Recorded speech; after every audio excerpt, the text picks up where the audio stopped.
Bonjour et bienvenue dans ce nouvel entretien. Le sujet du jour, c'est le développement. Et pour cela, Nicolas nous fait le plaisir de partager avec nous son parcours. Bonjour Nicolas. Bonjour, Hervé, comment vas-tu? Ça va et toi, comment tu vas? Écoute, ça va très bien, c'est juste un petit contexte qui sort un peu de l'ordinaire pour moi où j'ai pas trop l'habitude, mais sinon ça va. Par rapport à quoi? Par rapport à l'entretien ou par rapport au Covid dehors qui nous étend par la fenêtre? Non, par rapport à l'entretien, après le Covid, on apprend à vivre avec, malheureusement on n'a pas trop le choix aujourd'hui.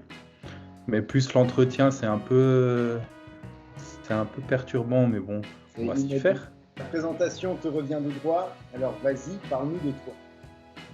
Donc moi c'est Nicolas Lossel, donc j'ai 33 ans. Je viens de lancer ma société Solutions Rénovation, une société de courtage en travaux qui consiste à venir en aide aux particuliers qui ont le désir de rénover leur habitat. Je m'occupe de faire toutes les démarches pour eux, à savoir chercher le prestataire pour réaliser les travaux, la négociation du devis, de faire plusieurs devis jusqu'à la présentation. Ce qui évite de faire plusieurs devis dans la recherche d'un meilleur prix. Vous avez un seul interlocuteur pour vous, qui sera moi, pour la réalisation de vos travaux. Voilà. D'où t'es venu justement cette envie de créer cette entreprise?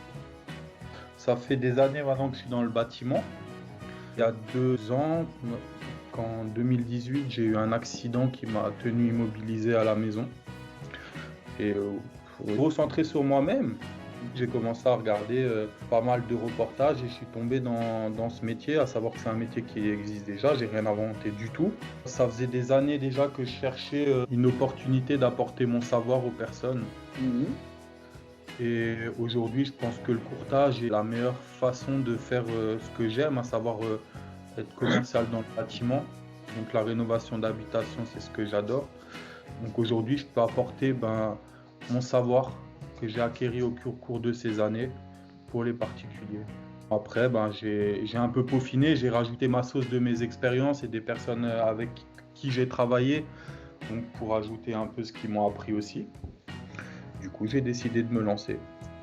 Pendant pratiquement 1 an et demi, j'ai peaufiné mon idée pour avoir déjà une base plus ou moins concrète le jour où je commencerai. Bah, il me semble encore avoir vu dernièrement une petite citation qui disait que la différence entre l'école et la vie, c'est qu'à l'école, on t'apprend quelque chose, tu le mets en pratique ensuite, alors que la vie, ben, généralement, c'est l'inverse. On te jette Ouais. dedans et t'apprends ensuite. Ouais, moi c'est quelque chose que l'école c'était pas trop mon dada. Je suis un peu quelqu'un qui aime pas trop rester sur place. Je pense que la meilleure façon d'apprendre c'est le terrain et d'y aller, de peut-être des fois se casser les dents, mais au moins tu auras le mérite d'avoir essayé. Tu pourras en tirer des conclusions, réaménager, refaire, voir ce qui a pas marché, tirer toutes les conclusions qui ont fait que ça n'a pas marché, devenir plus fort et progresser. Part du principe que c'est dans la difficulté qu'on apprend. Donc voilà. Aujourd'hui, les formations, c'est une chose, c'est très bien, je respecte ceux qui font des longues études. Mais aujourd'hui, sachez qu'on peut faire des très belles choses avec très peu de diplômes. Après, quand on trouve quelque chose qui a du sens pour nous, la motivation, elle vient toute seule. Alors, c'est pas tous les jours rose, mais quand vous croyez en votre projet, vous allez le porter, mais lui aussi va vous porter. Il faut vraiment trouver quelque chose qui vous donnera plus la sensation de vous lever pour faire quelque chose que vous voulez pas. Que j'adapte mon style de vie à la réussite de mon entreprise. D'ailleurs, c'est bien que tu en parles. Alors, est-ce que tu peux nous expliquer comment tu planifies tes journées? Oui, ma semaine est déjà planifiée à la fin de la semaine d'avant, Mhm. parce que je pars du principe que pour, pour commencer une bonne semaine, il faut déjà avoir enlevé tout ce qui est organisation. Vu que les salles de sport sont fermées, je me lève à 5 heures pour commencer doucement Mhm. la journée, pour me réveiller, prendre mon petit déj et aller m'entraîner à 7 heures du matin. Ensuite, je rentre chez moi, je prends ma douche, etc. Je fais tout ce qui est plus ou moins bureau, envoyer des mails, passer quelques appels. Ensuite, je vais sur secteur, maximum à 10 heures pour faire une prospection. Je fonctionne encore beaucoup au porte-à-porte. Mhm. Donc, du coup, pour faire une prospection minimum de 2 heures le matin. L'après-midi étant réservé au rendez-vous. Donc, à savoir que si je prends des rendez-vous, je ne mettrai jamais mon premier rendez-vous à 14 heures. Surtout si j'ai plus rien après. Je mets toujours mon rendez-vous, le premier que j'arrive à avoir, le plus tard dans l'après-midi, pour ensuite, si jamais j'en ai d'autres, compléter en descendant. Voilà. Pourquoi? Parce que tout simplement, si je commence à mettre un rendez-vous à 14 heures et que j'en ai que malheureusement que un, ben après retourner à la prospection, ça devient compliqué. Ouais, Donc pour une question d'organisation, je le règle comme ça. Je l'ai pas nouveau inventé, hein, c'est quelque chose que je prends de mes expériences tirées et qui ouais, sont plus ou moins, qui sont même très efficaces. d'accord. Ouais, parce que justement, je trouve que c'est une excellente astuce à Ouais. laquelle je n'y avais pas pensé. Donc, j'espère que ceux qui nous regardent apprennent également cette petite chose. Parce que c'est vrai que c'est vachement sympa. Si tu fixes en fin de journée, tu peux soit récupérer l'après-midi pour t'occuper et passer à d'autres choses ensuite. Je trouve que ça se. Bah après, début d'après-midi, si jamais, malheureusement, aujourd'hui, le but c'est d'avoir des rendez-vous. Si j'en ai pas, bah, je peux me reconsacrer en recherche, à continuer à en rechercher. Donc, par ce biais-là, recréer du volume. Mm. Et aujourd'hui, mathématiquement, plus on en fait, plus on a de chances d'y arriver. Donc, c'est le but aujourd'hui de mettre le temps imparti qu'on a dans une journée à la réalisation de nos objectifs. Clairement. D'ailleurs, est-ce que euh, tu peux nous expliquer, nous dire quel type de travaux tu proposes aux personnes? Oui, Si bien jamais sûr. elles-mêmes, alors ici, toi, tu es en Alsace, enfin, on est en Alsace. Ouais. Si des personnes nous regardent, bon, sauf si elles sont de l'autre côté de la France, je veux dire, elles peuvent en même Peut-être. temps voir ce que tu peux proposer comme type de travaux. Si quelqu'un est Oui. intéressé, on vous mettra les liens pour joindre Nicolas, donc de Solutions Rénovation, en description de la vidéo. Donc je t'en prie, vas-y. Moi, en fait, bah, pour résumer, c'est simple, hein, tout travaux de rénovation de l'habitat, hein.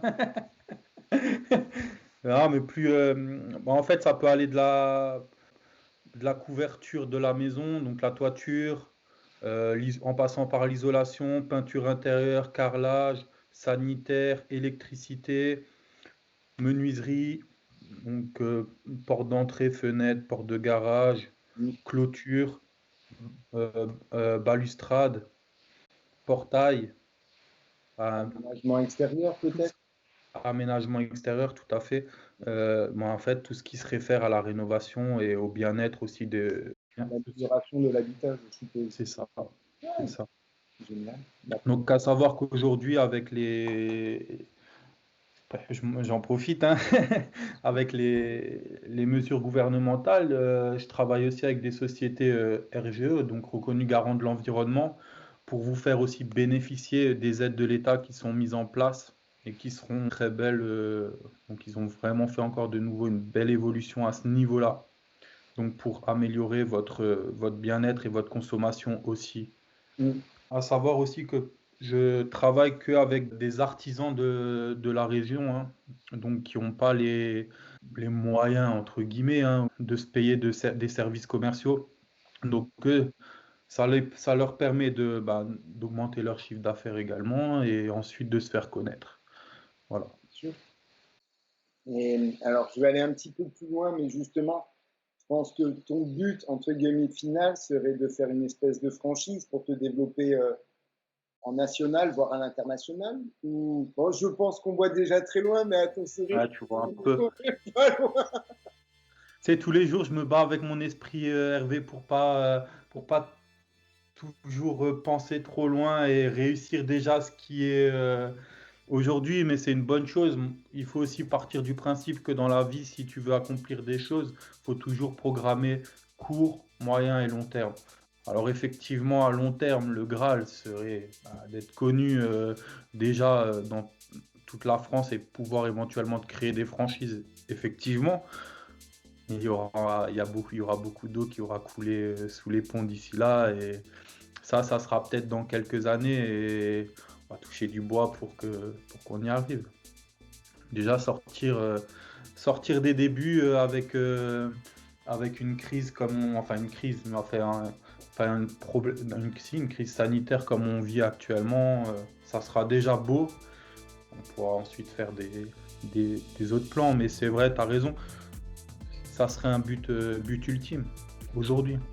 Justement, ce qui est sympa, c'est que là, on a bossé sur une vidéo où en fait, Marius, donc on s'appelle la personne interviewée en fait, elle parlait de ses projets à court terme, moyen terme et long terme, et il expliquait qu'il n'avait jamais mieux avancé qu'en travaillant sur de petites choses pour en former une plus grande par la suite. Tout à fait.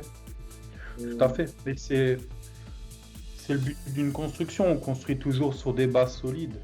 Donc, il faut commencer par des petites choses pour ensuite voir des grandes choses et y arriver. Il n'y a pas de raison. Après, tu sais, aujourd'hui, le problème qu'on peut aussi rencontrer, c'est que si on pense trop loin et qu'on les exprime, ben, même si moi, le jugement, enfin, j'ai été jugé toute ma vie et c'est pas grave, les gens ils vont essayer de te ralentir. Alors que tu dis pas que tu vas le faire demain. Tu le sais, tu en es conscient.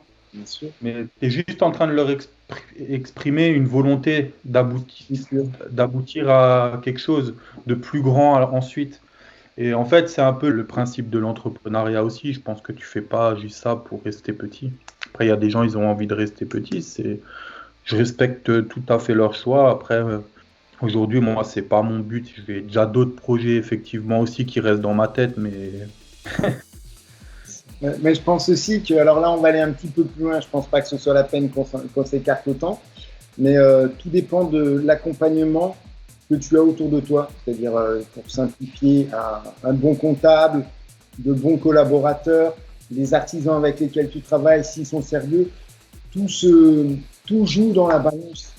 exactement. Forcément, alors, je ne le souhaite pas du tout, mais si un de ceux-là est négligent, malheureusement, ça va te ralentir et quelque part, ça va freiner ton ascension.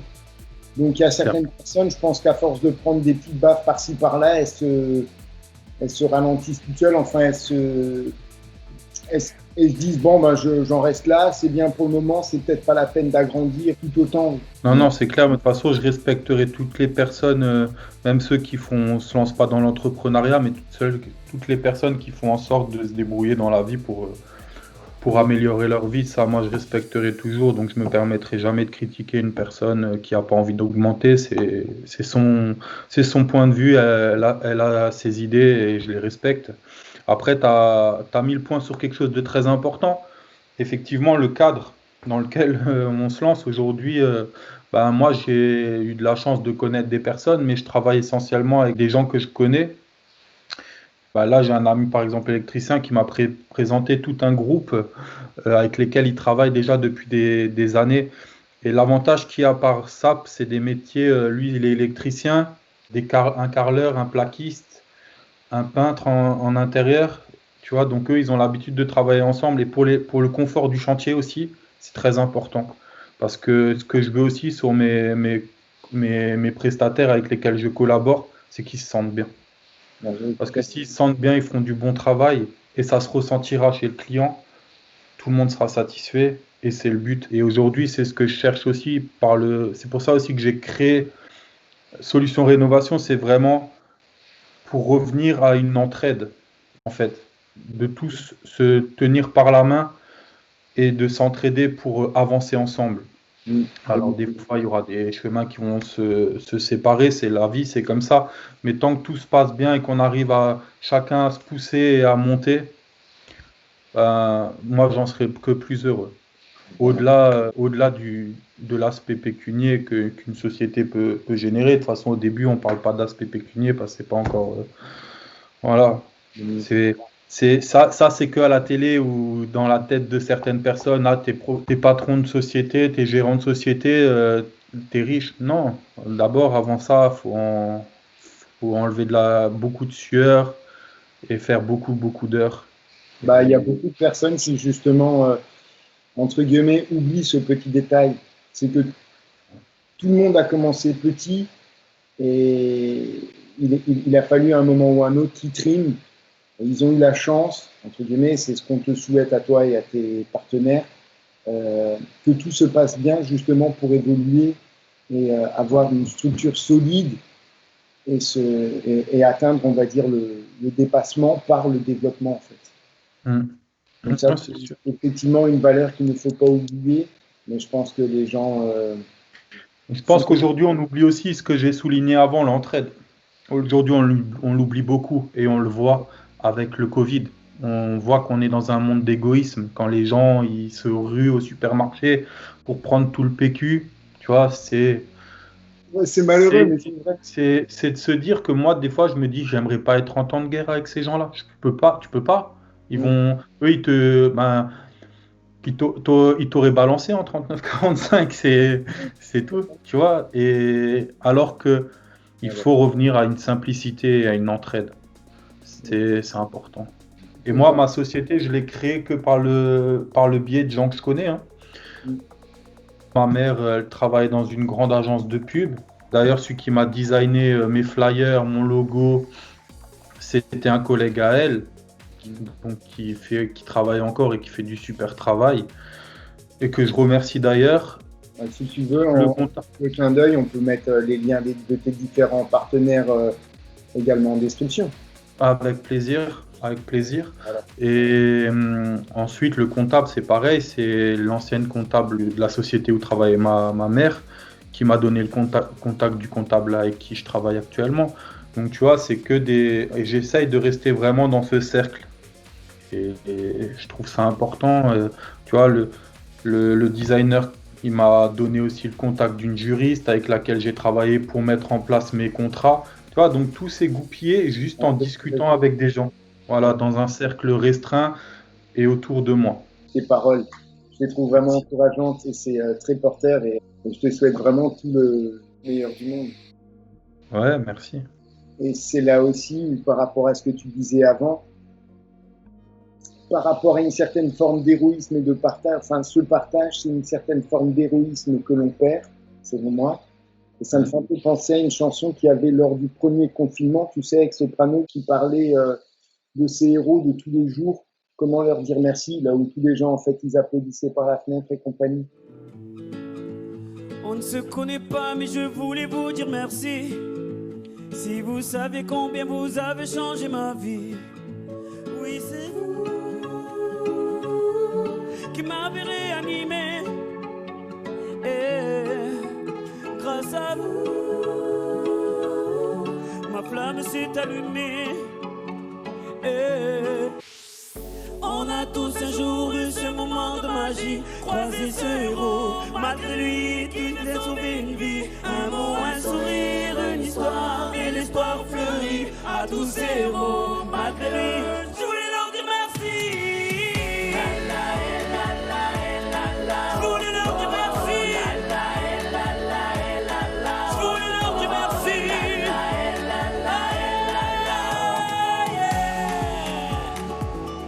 Merci, merci à tout le monde. Merci beaucoup. Et malheureusement, ça se perd parce que là, on était sorti du confinement. J'ai un peu le sentiment que les gens, limite, avaient oublié la vague qu'ils avaient prise et méprisaient déjà, on va dire, le système, j'ai un peu le terme gouvernemental, sans faire de Politique. politique. Voilà, merci. C'est, il y a un système en place, que ce soit les flics, les pompiers, les infirmiers ou n'importe. Et au final, limite, on leur crache à la gueule. Tu vois, enfin, à l'heure actuelle, c'est comme le voisin. Enfin, certaines personnes ne savent même pas comment s'appelle le voisin d'en face. Alors qu'il faut être dans un système d'entraide. C'est comme tu disais, je te passe ça, tu me passes ça. Et puis, voilà.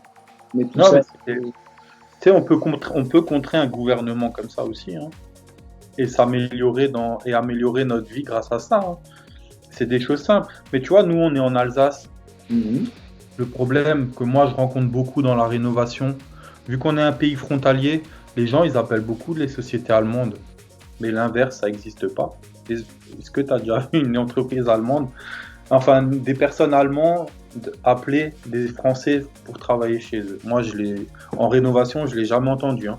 Bah, en toute franchise, j'ai déjà 12 ans, j'ai entendu parler ou autre, alors ensuite j'y étais pas, mais que certains corps de métier bien particuliers sont quand même demandés. Enfin, tu vois, Ça doit être vraiment c'est précis. moindre, mais ensuite je pense qu'il y a aussi une question de TVA, enfin, il y a plein de facteurs qui...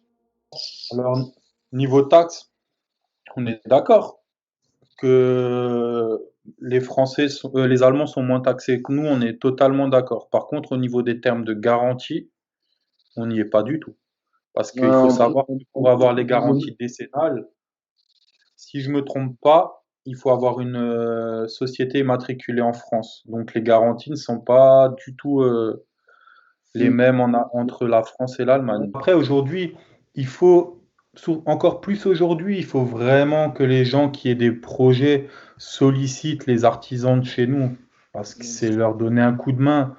Tu vois, hier, je lisais quelque chose qui est juste. Alors, j'ai rien contre les chômeurs. Aujourd'hui, les chômeurs, ils sont payés à 100%. Le chômage partiel 70 et les artisans, ils ont quoi? Ils ont une goutte d'eau, c'est une miette de pain pour des gens qui se décarcassent tous les jours. Alors, si tu veux un système logique, tu mets tout le monde à 100% alors. Et on est d'accord? Parce que pourquoi une personne qui est à la maison aurait le droit autant que quelqu'un qui va se lever tous les matins? Savoir qu'un artisan, ben, s'il travaille seul, il va se lever le matin pour aller faire des métrés, il va aller sur le chantier, le soir il va faire des devis. C'est un choix, certes. C'est aussi pour ça que moi j'ai choisi de travailler avec des artisans, c'est pour leur éviter tout ça et qui se consacrent sur leur chantier plus ou moins et parce que je peux pas leur faire 100% de leur chiffre d'affaires, c'est impossible, ça c'est sûr. Mais au moins leur ramener du beurre dans leurs épinards et que ils puissent un peu dégager du temps de vie de famille aussi. C'est important, c'est un équilibre, ça fait du bien à tout le monde. Voilà. On s'égare un peu. Ouais.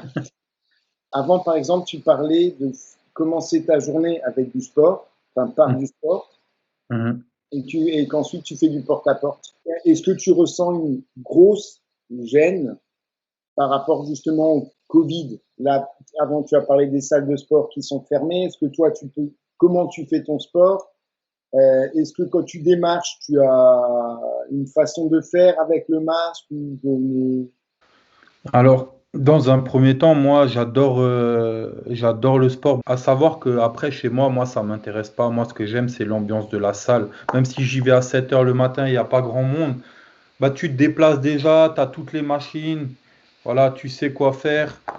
Au moins, si tu veux un peu changer un peu ta façon de t'entraîner, tu peux aussi avec les machines. Enfin, tu as des poids libres, tu as des machines assistées. Donc, c'est beaucoup un meilleur confort que moi, je préfère. Aujourd'hui, mon sport, il est réduit à faire de la marche par la prospection. Donc, tu vois, moi, il faut que je me le remette un coup, mais le faire à la maison, j'aime pas parce que je pense à trop de choses. Mon bureau, il est chez moi, donc je vais penser au travail. Tu vois, j'arrive pas à couper. Ça m'arrive d'être à la télé et pendant le film, penser à quelque chose et d'aller travailler, tu vois. Bon, après, c'est comme ça, c'est la vie. Mais pour le sport, c'est pareil, j'ai un peu du mal à couper et c'est mon cadre de vie, c'est pas mon cadre de sport que je me suis fait. Mon cocon, c'était la salle de sport. Et on me l'a enlevé et on l'a enlevé à beaucoup de monde. Et je trouve ça triste parce que en faisant du sport, c'est comme ça aussi. On solidifie notre corps et nos puissances de défense. Donc, de nous enlever ça, c'est un non-sens aussi. Et ça, surtout quand on regarde les clusters, il n'y en a pas eu dans les salles de sport. Les gens étaient très sérieux, ils nettoyaient avant, après. Donc le port du masque pendant les déplacements. Voilà, même si tu l'oublies de temps en temps parce que c'est pas forcément un réflexe. Donc au niveau des salles de sport, on m'a vraiment coupé l'herbe. Mais après, c'est des excuses, hein, tu sais. C'est des excuses. Il y a une grosse part de fainéantise sur l'envie de le faire à la maison et parce que j'aime ça c'est clair, parce que si je voudrais vraiment, je le ferais. Mais bon, bref, c'est une excuse. Chaque chose viendra en son temps. Ouais. Qu'est-ce que représente le sport pour toi? Bah, le sport, en fait, moi, la musculation, je l'ai redécouverte après une grosse une séparation qui s'est pas bien passée. Et en fait, vu que les formes de sport sécrètent de l'endorphine, donc le sentiment de bonheur, bah, ça m'a aidé. La musculation, c'est quelque chose qui s'apparente le plus à la vie pour moi. Pourquoi? Parce que tous les jours, tu vas vouloir te dépasser. Soulever un peu plus, adapter à toi, parce que tu pourras entendre 15 000 façons de t'entraîner différentes et tout le monde va prôner que c'est la bonne, mais en fait, c'est propre à toi en fonction de ton... Ta façon de... pas que le métabolisme, mais ton corps, ta physionomie. Donc, c'est à toi, après, au fur et à mesure de la sensation, de l'adapter. Donc, tu pourras vraiment te façonner toi. Et tout le temps, tu vas te challenger pour devenir le meilleur. Donc, pour moi, le sport, aujourd'hui, c'est un facteur qui fait que si je veux me challenger dans la vie, j'ai besoin de ça. Parce que tous les jours, déjà, le réveil, c'est difficile pour tout le monde. Et déjà, au moment où tu vas poser un pied, tu vas te battre contre ton subconscient qui va te dire reste dans le lit, il fait chaud. Bah, déjà là, tu auras passé une victoire et ta journée, elle sera beaucoup plus belle. Et ça, je l'ai remarqué. Des fois, je me suis déjà dit vas-y, je m'entraînerai demain, c'est pas grave. Non, tu y vas. Et quand tu y vas, bah, tu vas te sentir bien parce que tu seras déjà content d'avoir fait un pas. Tu t'auras vaincu ton côté mauvais et ça c'est déjà important et c'est aujourd'hui ce qu'il faut éliminer, c'est ce côté, la petite voix qui te dit non, n'y va pas. Et on l'a tous, on aime procrastiner. Ce que tu viens de dire, moi ça me fait penser à une vidéo où il y avait un ancien gradé de la marine américaine qui expliquait que la première chose qu'il faut faire le matin, c'est faire son lit. Comme ça, tu fais déjà une bonne action, ça te lance dans la journée et au moins tu sais que le soir, quand tu iras te coucher, tu seras dans un lieu neutre, stable et apaisant. Donc, moi, je fais partie de la team lit parfait. On n'est pas là pour juger. D'accord. Et comment est-ce que tu... Attends, je vais juste finir sur la prospection parce que... Oui, vas-y. Parce que tu avais posé cette question également. Ouais. Donc avant, j'utilisais pas le masque, mais là maintenant, depuis le second confinement, je reprends mon masque. Alors je l'enlève quand je suis loin pour que les gens ils m'entendent, parce qu'effectivement ça met un carcan et le son n'est plus aussi fort et j'ai pas envie de crier non plus dans toute la ville, c'est pas très accueillant. Et quand je me rapproche des gens, je mets mon masque. Et honnêtement, j'ai un bon retour. D'accord, c'est ce que j'allais justement te demander. Je pense que les gens, il y a un meilleur retour même que quand je l'avais pas. Alors, ils n'étaient pas froids quand je l'avais pas, mais aujourd'hui, je pense qu'ils se disent qu'au moins je fais un effort et que je fais attention à eux. Donc, c'est déjà une première démarche qui est, je pense, assez constructive. C'est pas agréable, mais c'est constructif. Aujourd'hui, il faut le faire. Voilà. Donc, je le fais. Le retour est plutôt pas mal, même si j'aime pas le masque et que j'ai mon avis sur ça, mais je le fais pour les autres. Moi, je me protège moi et je protège les gens qui vont me permettre aussi de travailler. Et de vivre, ouais. Ce qui est totalement logique. Surtout que moi, mon cercle de personnes, vu que je prospecte, ça reste des personnes qui sont retraitées, donc à facteur beaucoup plus risqué qu'une jeune personne, quoi. Je vois aussi des jeunes, mais c'est sûr que les personnes qui seront à la maison seront plus les personnes à la retraite. D'accord. Et quelle est ta zone de chalandise? Pour l'instant, on s'étend à 20 km autour de chez moi. Je suis de Gamsheim. On va dire le Bas-Rhin, mais pour l'instant, je m'étends on pourra me voir essentiellement autour de chez moi en prospection. Ça sert à rien que j'aille. Faut déjà que je marque mon territoire ici. Bien sûr. Ce qui est déjà une première base et une première réussite à faire. Une très bonne philosophie et puis façon de voir les choses. Merci.